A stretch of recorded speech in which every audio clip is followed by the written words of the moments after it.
I have something to tell you. I'm low on ice.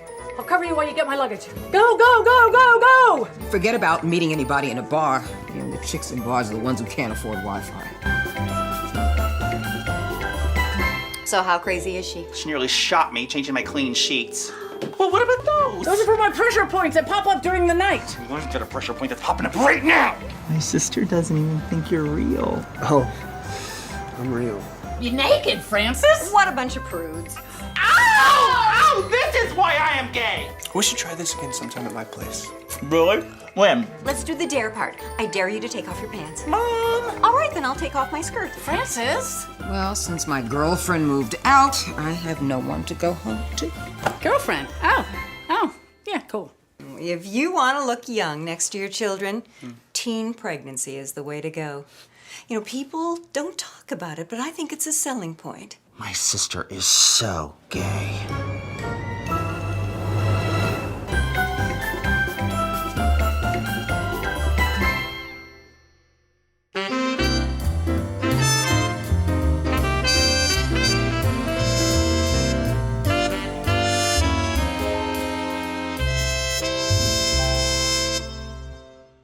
This is a man who never stops. He's funny, he's loving, he's charming. I mean, you look up creator up in the dictionary and there's his picture. I mean, he's a writer, he's an actor, he is a director, a producer, he's a creator. Mr. Terry Ray. Hey, God, where's this person? I want to meet him. Who is he? Oh my God, my good friend Terry. You, Mr. Ray. How are you, sweet thing? Oh, I'm okay. Listen, anybody who's watching this knows how sweet you are. They just already know that. It's pre-known. Look at that face. People know. I'm not saying anything anybody doesn't know already. Look at that face. Just look at it. Look at your face. That face, that beautiful, gorgeous, fantastic face. I'm excited I'm getting to visit with you. This is really fun and overdue. I know it is. This is like a love fest. I know. Good thing we're safe. Yeah, we're Can't get pregnant this way. Oh my God, right? I hope not. I know, right? Well, you never know. Right. Well, it would be interesting if one of us got pregnant from this. That would be first person to get pregnant over Zoom. Over Zoom. That is some connection happening. Hey, that's your fourth one in Zoom pregnancy. I'm starting a fourth one tomorrow, actually. You are? Yes. So the trilogy is becoming a quadrilogy. Well, I mean, what is the trilogy called, or now quadrilogy? Well, it was Zoom trilogy, and now we're just making Zoom stuff. You're doing the Zoom series. We're zooming. We're zooming. Zoom in. That's great. I'm presuming we're just going to keep on zooming. Yeah. Okay. Now, did you write this one or direct this? Because I know you're switching off, or you have. Yeah, this one I'm doing. I wrote and I'm acting and directing. It's with David Pevsner. Oh yeah. Yeah. Do you want to know what the title is? Yeah. Zoom Naked. No. That's what it's called. Zoom Naked. Mm-hmm. You're gonna have to watch. X-rated? Oh, I can't really tell you everything yet. You can watch it. Well, we heard it here. The first, the name, at least the name. Well, there's been Zoom sex, Zoom date, Zoom audition, and this is Zoom Naked. Soon it's going to be Zoom pregnant. I think. Well, maybe we're filming that right now. We don't know. Maybe. Oh my God, I'm having a baby. Oh my God. Oh wait. Oh, you have so many things to look at. You have a moon lamp. What's happening? Is that your baby? Oh, he looks just like me. He's got my hair. I know. It looks just like you, Terry. Thank you. Oh, he's got my hair. Oh, I love it. I'm looking around. I see a moon lamp. I see like a tree face on there. I'm like, I need explanation. Excuse me for my Zoom pants. Oh, you're not Zoom naked. Look at you. Oh my God, you are faked. You are fake dressed up. I I get dressed up for each and every interview. That is the premise of Zoom Naked. So you're gonna okay. I think, hey, who needs to film it? We're doing it. This, I love What? it. Isn't this great? Pretty fabulous. I got this, I think when I was a teenager, in San Francisco, every year they had the Charles Dickens Christmas Fair. Is it a mug? What is it? No, it's A vase. you put the candle in there and his eyes light up. Oh, stop it.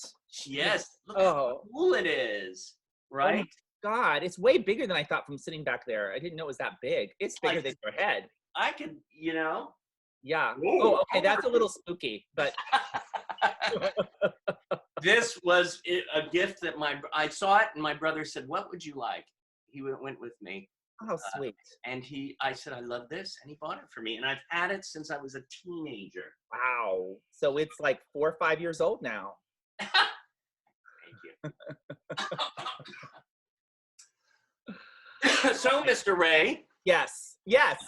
how are you in this wonderful time of Turmoil and solitude. turmoil and solitude? Yeah. Yeah. I am turmoiled and I am solituded. I'm sick of my own face, but I'm fine. I'm fine. I'm trying to be creative is the only way I know how to fight the crazy. No, you don't try. You do. I was looking over. I knew that you did all this stuff, but it's like you have a list of things. First of all, I want to ask you, because I've never really heard this story, because I read it and it's like, I love the story of how you got your SAG card. Can you tell that? Yes, I can tell that. Okay, well, like I moved here from Ohio. I had never been west of Arkansas. I didn't know anybody. So I had no idea how to get into the business, right? So Right. I come here and I learn you can't audition for back in the prehistoric days when I arrived. You couldn't audition for a SAG role unless you had a SAG card, and you couldn't get a SAG card unless you had a SAG role. Yeah. So I was like, I don't know how to do that. So I thought, well, I can be an extra and get on a set. So I'm going to be an extra and I'm going to get my SAG card because I'm just going to speak. They'll give me a card. So you put that out there, right? yeah, well, that was the goal. So I did it for 8 months. I had never seen anybody get their SAG card in 8 months. No one. Right. No one got a line. And, it was a lot of experiences in those 8 months. But then I was on a movie, Elvira, Mistress of the Dark, right? Yeah. So I'm like, I know what that's going to be. That's going to be campy and funny. So I was supposed to do this movie with Bruce Willis, something no one's ever heard of called Die Hard. And, yeah.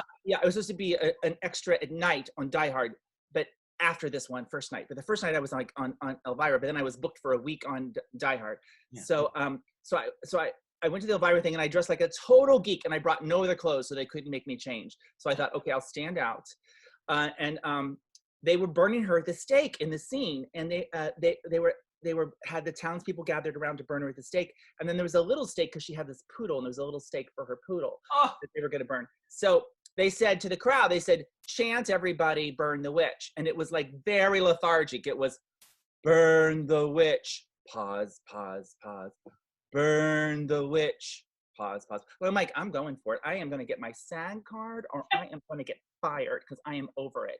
So after a burn the witch and the pause, pause, pause, I screamed at the top of my lungs, burn her and her little dog too. And there was this big silence and they said, cut. And then they talked and I'm like, are they firing me? What are they doing? They were just all huddled together talking.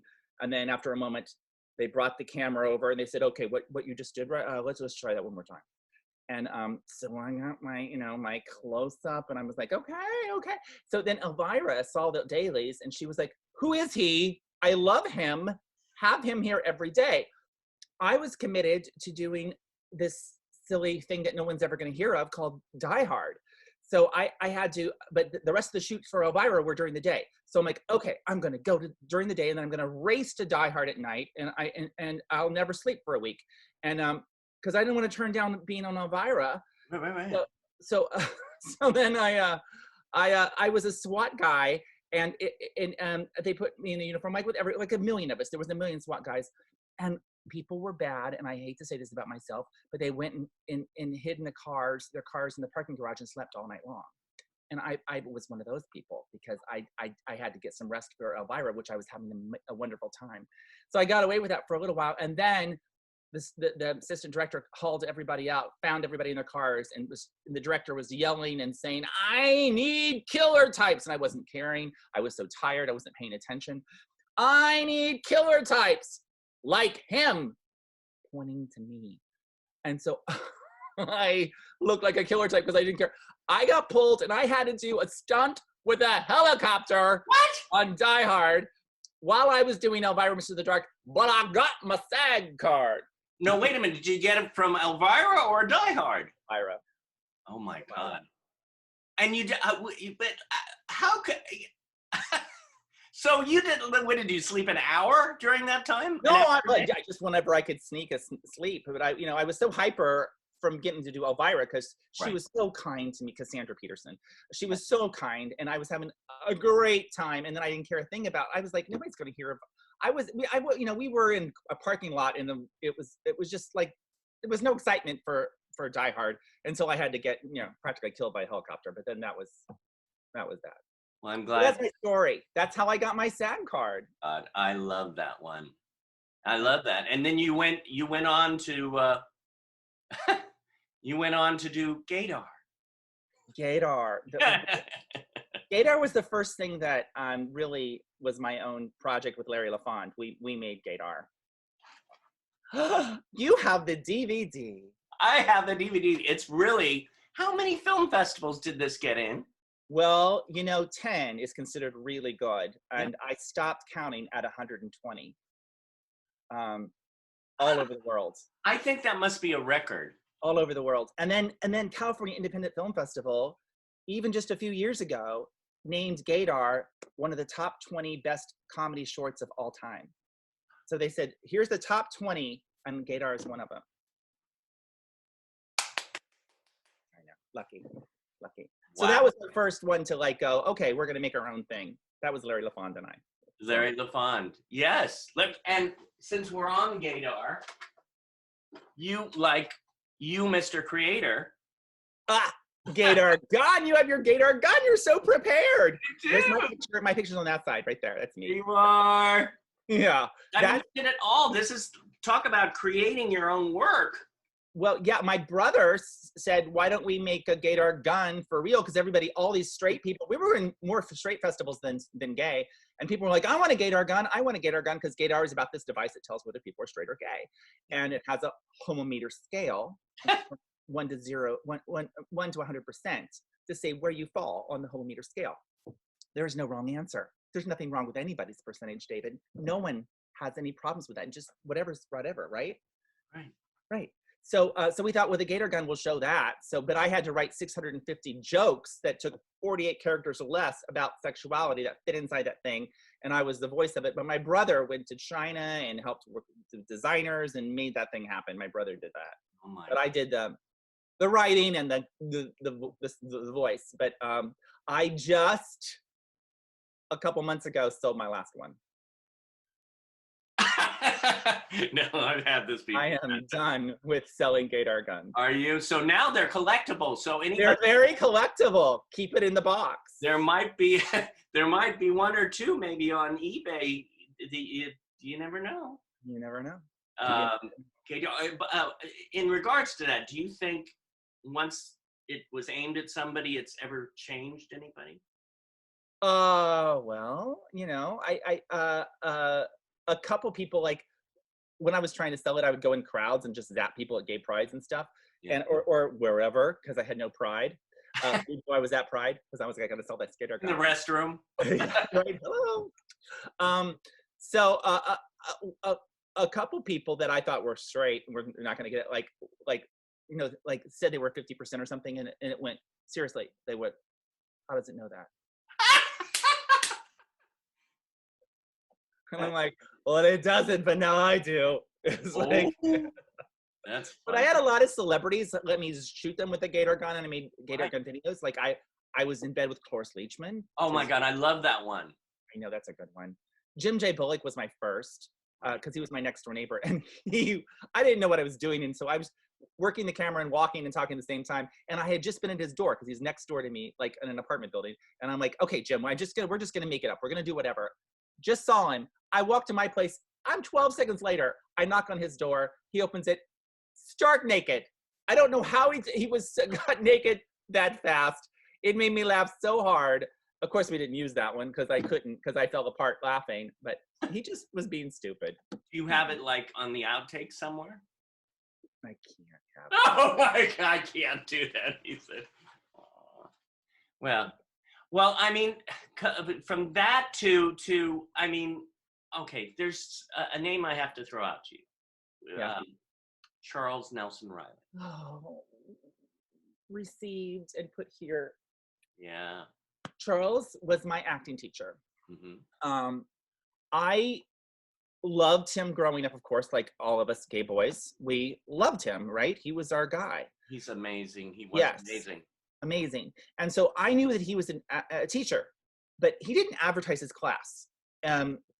You just couldn't go like, I'm going to look up Charles Nelson Riley's acting class. But I had just said to the world, I'm like, I really want to study with Charles Nelson Riley.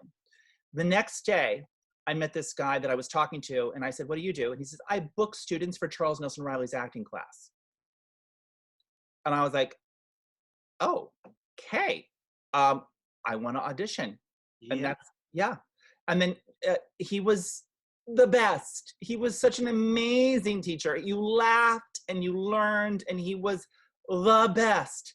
And then when I did Gaydar, he played my uncle in Gaydar, and that was his last on-screen film role. So I got to act with him. It was just... He was really, I mean, like you said, we grew up, we loved him. He was one of those people that we would like, oh my God, he's on TV now. We turn it on, and I was blessed. I didn't get to take his class, but he filled in. I was taking a class with Karen Morrow. Oh, yeah, they were friends, yeah. Yeah, and so he filled in for her one week, and I was like, oh my God, I'm getting to study with Charles, so. That is cool, yeah. And people don't know. I mean, like if you're just a regular person who saw him on Match Game or whatever, don't know that he was a brilliant director. Like he directed a lot of famous people in one-person shows, like Julie Harris and who we called Miss Harris. We never called her Julie. Miss Harris. Oh. Well, talk about directing. Now, I know you wrote it, but didn't you direct at the Dorothy Chandler Pavilion? Like I directed one show there. I wrote 3 things there, and I was in 2 of them, and one of them I directed as well. With Mickey Rooney, and I mean these names are like and Jones, Michael York, Hilary Duff, Amanda Bynes. It was great. I mean, lots more, and it was just a thrill. The Dorothy Chandler Pavilion, that's. Now, how did that come about? Oh God, it just sort of happened. I was working at the Los Angeles Master Chorale, which performs at the Dorothy Chandler Pavilion at the time. And they were going to do this Hollywood show. And I said, you need to have stars, and you need to have stuff going on, and speeches and things happening. And they're like, well, how would we make that happen? And I'm like, I'll do it. They're like, really? So I got a hold of anybody that was alive from the movies that they were doing, and then if they weren't alive, there was no one alive, I had to figure out, well, what's a connection to somebody that I can get? Yeah. People said yes. Brock Peters was another one. I loved him from To Kill a Mockingbird, and so Dee Wallace, I think you're friends with Dee Wallace. She was in that. Yeah, so it was a magical time, and then they loved it so much that they gave me they did a Christmas show for children, and it's like a 3,000 seat theater, and I could write a stage show like a play, but with music. Right. And so I wanted to write something that kids would like, not somebody that I thought that kids would like. I'm like, I went to a bunch of kids and I said, who do you like? And at the time, Amanda Bynes had the Amanda Show on Nickelodeon, and people kept saying, the Amanda Bynes, and I was like, well, I actually know her because I was on the Amanda Show. So so that worked out. So I just was able to get a hold of her. She was 13 at the time, and she said yes. And I went and I rehearsed at her house. I sat on her bed while we went over lines, and she was fantastic. And then they gave it to me again the next year, and so I said to kids, who do you like? And they were like, we like Lizzie McGuire, who was Hilary Duff. So I was like, well, I don't know her, but I got a hold of them, and Hilary Duff's mother and her family, they said, she'll do it if you give a bunch of tickets to poor people. And I'm like, done, poor children. So because of her generosity, she didn't take a salary. And then I was able to give all these wonderful holiday tickets to underprivileged children, which was terrific. Wow. So yeah. Oh my God. Yeah. Yeah, I mean, all those shows that you have been on, and then creating your own shows. I mean, you have what? My Sister Is So Gay, and then you got Lonnie Anderson plays your mom. Lonnie Anderson plays my mother. Yeah, it's pretty exciting, and I have a great cast. I have Deborah Wilson from Mad TV, who's been in performing arts. Yeah, she's the best. What an energy she has, and she has that famous Whitney Houston impersonation that she does, the famous Oprah, like she did on Scary Movie, like she played Oprah. She plays my best friend in My Sister Is So Gay. Ray Don Chong is in the second season, and I have a habit. David, don't fault me for this, but I have a habit of casting really hot guys as my boyfriends because it's fiction, right? Why not? So my boyfriend in My Sister So Gay is played by Tilky Jones. Tilky Jones is like, he used to be in a boy band called Take Five. He's been on a ton of TVs. He stars in a million TV movies. Like if you see a Christmas movie, he's in it. And before you cast him, did you use this on him? Yeah, it didn't. Unfortunately, the needle stayed down at 0, but still, he's a good sport. And then I made My Sister So Gay with my friend Wendy Michaels, who was my co-student at Charles Nelson Riley. We did our very first scene together, so that all tied together. So Charles was the thread because to get to Lonnie, we wrote it and okay, who should we cast as the mother? And I'm like, Lonnie Anderson. I had worked in a sitcom with her, and I told her then, I'm Charles Nelson Riley's student, because she loved Charles through Burt Reynolds, because Burt Reynolds and Charles were best friends. Yeah. And she loved Charles, and so I had that scene. So I wrote her agent a letter with a clip of the scene and the script, and the next day Lonnie called me and said, "Of course I remember you, and I love this script. This is exactly what I want to do. Let's do this." Oh my God. Yeah, she's been brilliant. And we're shooting a new episode. We're shooting a special for our times now. It's called the Unsocial Distancing episode. So it's just going to be Lonnie and me and Wendy through Zoom. Is this like for season 2, or is this like? It's just a bonus. Bonus episode. I love this. Yeah. The thing about you is you seem to just do things and they happen. You manifest it, like you said, and the next day, bum, there it has. I've been very blessed because I never have money, but still, I don't let that stop me. It's like if you just go, okay, well, we're gonna do this, and you forge ahead, somehow it happens. But if you go, I gotta wait till I get the money before I can do this, then you're sitting there waiting. Yeah. So I just have to go ahead and do it. You jump in the pool and you'll start swimming. And if you sink, you won't know. It'll be over quick. Right. Well, I mean, you're electricity. In fact. You said the magic bonus word. Oh my God. I felt like, woo! That was the super magic word for today. Because- Electricity. Yes, because that is your big show that's like headed to Broadway? Off Broadway. It's my play. I wrote this play. Yeah, which I saw when it was here. It was started 4 years ago. Wow. And the only thing that stopped it is the coronavirus. We were playing for 3 years in Palm Springs in 2 venues at the same time, becoming the longest running play in Palm Springs. Right. So we're still gonna go. But you know what we're gonna do? You don't know this. This is a scoop, okay? Because Okay. we don't have theater, right? We get the scoop. We get the scoop. The scoop is happening. Pay attention. Okay, so if you follow electricitytheplay.com, you'll get updates. But we're like, how do we do this? I mean, like, what is the world going to be like now with theater? Like, we have this play that we want to do and that people want to see. So Mel England, my co-star in the play, Love Mel. it's a 2-person play, right? Just 2 people.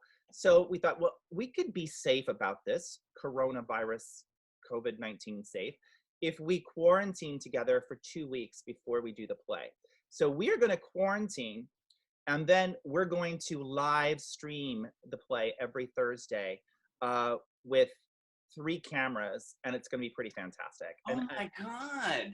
so excited because there's like nobody's doing this, so it's like we're trying something new. Like how do we do this? And because we have such a small cast, Right. we feel like, and Mel has moved to Palm Springs as well, so we can do it.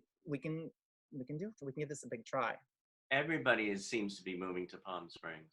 I just found out my neighbors who I used to hang out with before, are moving there. So I guess, one of these And days I might. the water's fine. Oh. My producer from Electricity lives in Palm Springs. My co-star lives in Palm Springs. I moved to Palm Springs. My director just placed a bid on a house this weekend to move to Palm Springs.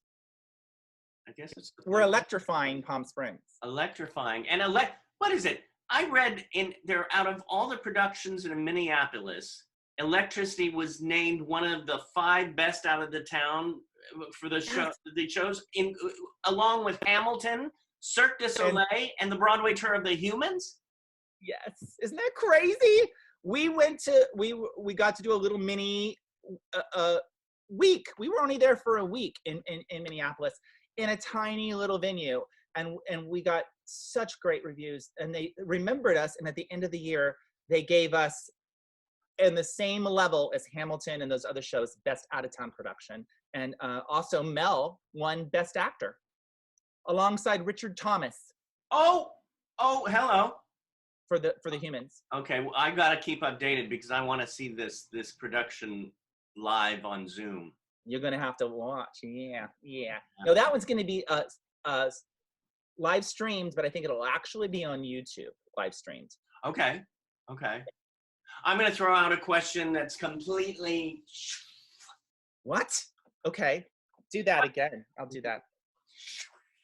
That seems so magical. I'm scared. Oh, since you said that, I've gotta get my little magic wand out that I got the other day from Janet Gallen. What? Oh, from Janet? Oh, that is magic then. She 'Cause sent she me did this that. little magic wand. Of course, it's a pen. She did. Oh, a pen to write letters. Of course. What is your favorite movie of all time? Oh my God, that is so hard for me. I know. But if I factor in my entire lifespan, right? So if you really go from first memory to now, Yeah. I would have to say The Wizard of Oz. Oh. If you factor that in, because so when Universal Studios opened their movie theater up there, when they had the City Walk, Yeah. I lived in LA and I never did anything like that, but there was a paper thing saying, what's your favorite movie for the opening of that? And I had to think about it, and I went, Wizard of Oz. So opening night, I won a ticket. So they had all the top movies in all the 18 theaters, or however many there are. And they had every living star left alive for all the top 18 movies. And I was there that night, and like Jimmy Stewart was standing there for It's a Wonderful Life. And like, I mean, everybody was there. I got tickets to see The Wizard of Oz.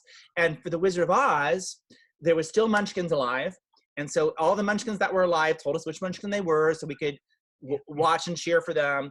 And then there was, somebody from each star. There was Burt Lahr Jr. or there was Jack Haley Jr.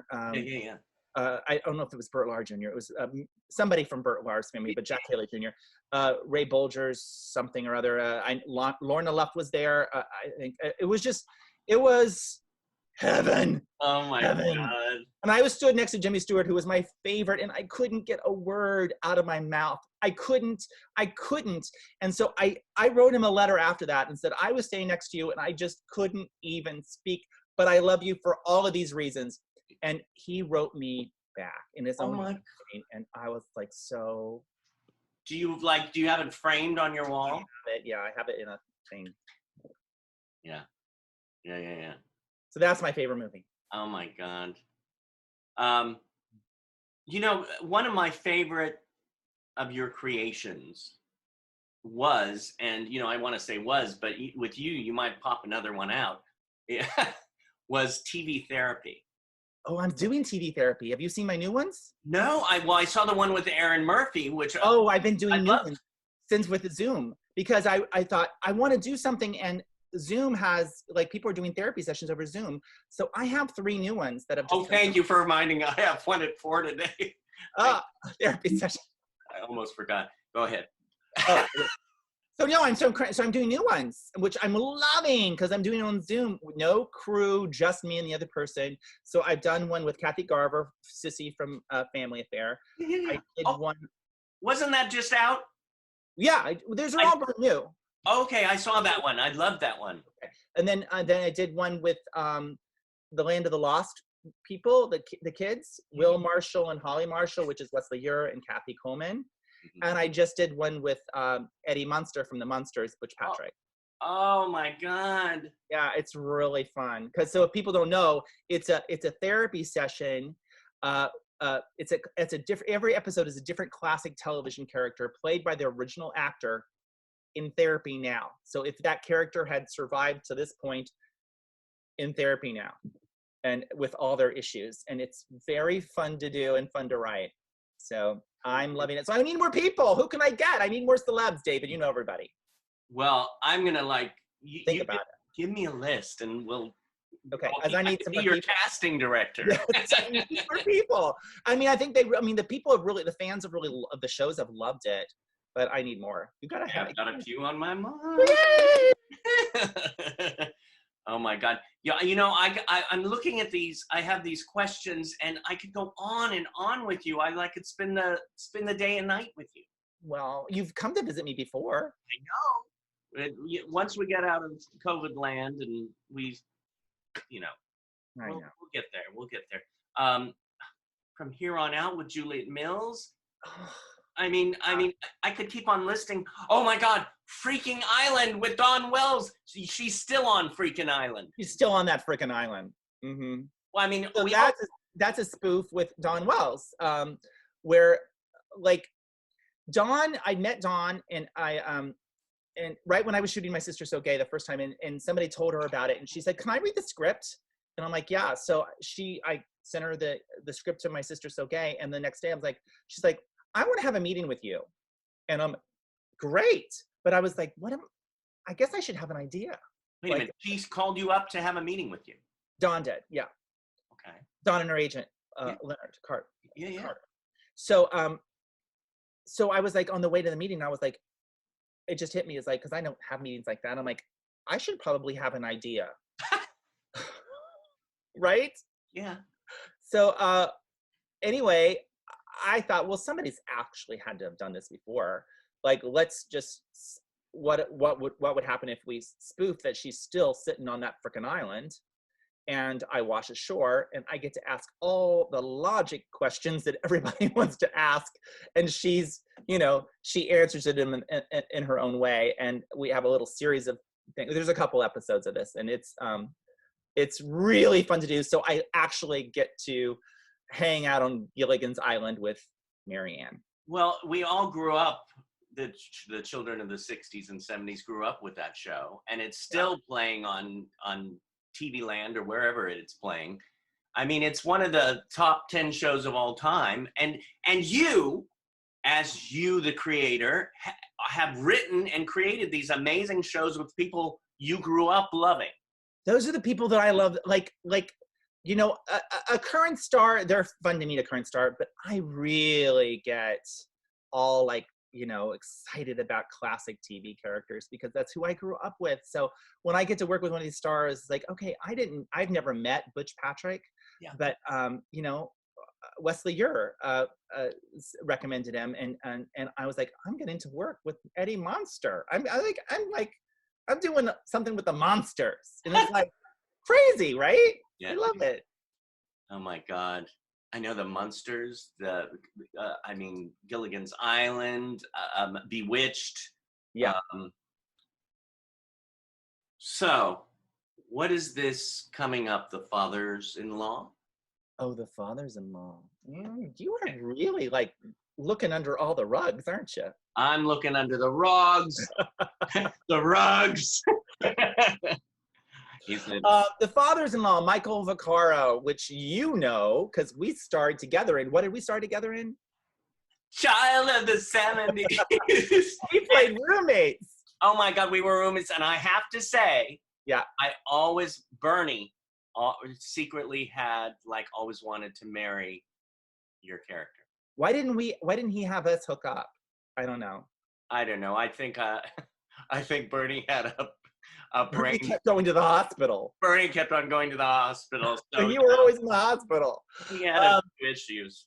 So Michael got a hold of me and said, let's do something. And so he wanted to do the Mothers-in-Law, you know, a spoof. So we decided, of course, let's do it. And we'll do it, the Fathers-in-Law. It'll be in Palm Springs, and they will be next door neighbors, two gay couples who live next to each other. And they, you know, two of the most dominant ones in each couple hate each other. Yeah. And Wesley Ure is going to be my husband from Land of the Lost, because I always have good husbands. Come on. Of course. So don't hate me because I'm lucky. Lucky. So we have a daughter who we are like, I'm hoping she's not white. We have a daughter that we adopt that is I'm convinced, of course, she's a lesbian. And then they have a son who is very effeminate. But unfortunately, our children disappoint us and are straight and wind up engaged to each other. So we have to deal with the fact that our children aren't what that we thought they were. Right. And that this person that I can't stand is my in-law. Yeah. So this is coming out, going to be started after once we can film things, right? Once we can touch. Yeah. Oh Yeah. my God. I went back to when you said lucky, and I went, I'm lucky, you're lucky, we're all lucky. I love that show. You look so handsome. Do I? I don't know. You know, I don't know if I should have this button to Show me unbutton. your cuffs. What? Show me your cuffs. Oh, my cuffs? Your cuffs are happening. Aren't they? And they're here. I saw it in there. Yeah, I know. That is classy. If you'd only worn pants, but I only wore pants. I'm not telling you if I'm wearing pants or not. I'm not going to stand up. You're just going to have to guess. Can't tell. Can't tell. Can't tell. No, I can't see. So, what are you most proud of in your life? Oh, gee. I guess as far as like what I've done, is that what you mean? I would say that I'm proud that I have followed my dream, whatever it is. You know, it's like I didn't take the easy way. Yeah. Because it's often don't know where the money's coming from, and but I'm doing what I like. I'm doing what I love to do, and that makes me very happy. I'm proud that I'm thankful that I have a wonderful family and friends. So that's my most treasured thing. But yeah. So. Mwah. Thank you for the visit. This was nice. We need to do this outside of Meet the Biz. Yeah. So how are your students doing? You know, it's so great because I get to connect with everybody, you know, every day. We each get at least 8 to 10 students a week, and I get to call them up and say hello and just chat. And it's good for me. It's good for them. It's good for their families. It's Yes. so Good. that, yeah. So, but, and thank you, by the way, for coming. You've come several times to. It's a pleasure. They're so great. They're so great. I love it. Oh, Yeah. I'm a proponent of everybody out there, make your own projects. Don't wait around. Just, if you want to do that, if you want to act, then do it. Act. You can, it costs nothing. yeah. Camera or Zoom, and you can be creative and you can have something. And what's so good about you, and I'm so glad you said that, because I was thinking about a lot of the students, you know, you're in this weird, surreal time right now that you're stuck in the house and you're like, what's going on? And sometimes you can get stuck and not do anything. Right. But you got to keep moving on you don't have to. Nothing says you have I mean, if you feel like you need time to heal, I don't blame anybody if they just go like, this sucks and I'm just going to heal. But for me, my therapy is, besides TV therapy, is to create. So, and of course, we know we had no money, all my play stopped. So I have done all these things. I've done the TV therapy and I've done the Zoom sex stuff I spent not a penny, not one penny. And I've got all these things. And so it can be done. It can be done. You have the technology now. You don't have to spend money to be creative. Like Terry said. Right here. This camera is better than a lot of cameras that were ever used in production of videotapes and stuff like that. This is better. And decent sound. I just learned how to finally edit myself. That was what was the only thing that was holding me back. And so now I've been editing and I'm like, I can crank one of these out and edit it. And I'm like, done. Did you look that up on the internet? Yeah, I just started doing it. I have like I have a Mac and there's like iMovie. I'm like, I just never knew. So I'm like, I'm going to learn and then just start doing it. And I'm like, I don't know how to do this. Then you go, okay, I don't know how to do this. You Google that. And then there's a video that tells you how to do that. And then you go to the next thing and you go, well, I don't know how to do this. Okay, there's a video. You can totally learn. Yeah. And that is independence. So, and freedom to create. So I am loving it. This has been a great time of learning for me. And I weep for all the horrible stuff that's going on. Yeah. But to not go crazy, I can't focus on it. Yeah. That's why I have to connect with people every day like you. And it's like a friend's visit. Is that what we're doing right now, aren't we? We are. And I'm so glad that we met. I remember when we met in Pasadena. At a play. At a play. I was doing a stage reading of The Beautiful People. With my friend Lucy. I love Lucy. Aw, we all love Lucy. I know. Yes, that is when I met you. And I thought, who's that? Dashingly handsome fellow over there. Thank you. You know what went in my head? Lucy will bring us together. When was that? How long ago was that? 150 years. I thought it was 126. Right. I don't know. I think that was. Was it the 90s or the 2000s? No, I think it was the 2000s. It had to be early 2000s. Yeah, early 2000s. Okay. All right. Wow. Thank well, you. we haven't aged a day. Not at all. Not at all. I gotta touch just this have up. a big clothespin back here.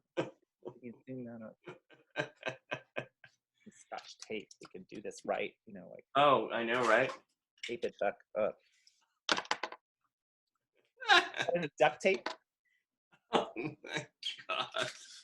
Oh my god, right? This is today. Today. To learn how to look younger. Oh, yes. Wait a minute, we bring this up. No, Wait. I have no idea what I'm doing. You look terrific. Thank you. Is this how we get a facelift? Oh my god. What is it? Oh yeah, this way too. Yes. Get it behind the ears. Oh, that was good. That was a good pull there. Was it a good pull? It's ow. Okay, thank you. Oh, don't forget a piece. Oh, Oh, they won't come off. Oh. I know. We're like this for the rest of our natural days.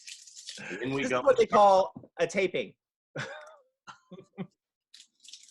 We had a taping. Yeah, we did.